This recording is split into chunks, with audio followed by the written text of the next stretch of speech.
Tuluyan ang nakalabas ng Philippine Area of Responsibility o PAR ang bagyong Isang kaninang umaga. Ayon sa Pag-asa, huling namataan ang sentro ng bagyo sa layong 440 kilometers kanluran ng Bacnotan, La Union. Taglay ang lakas ng hangin na nasa 85 kilometers per hour at pagbugso na aabot sa hanggang 105 kilometers per hour.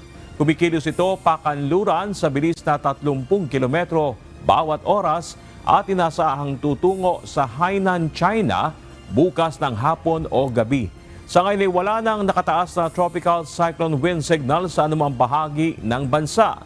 Gayunman, bahagyang pinalalakas ng bagyo ang southwest monsoon o habagat na magdudulot ng malalakas na pagulan at malalakas na bugso ng hangin sa Batanes, Babuyan Islands, Ilocos Region, Cordillera Administrative Region, Zambales, Bataan, Lubang Island, Romblon at Kalayaan Islands.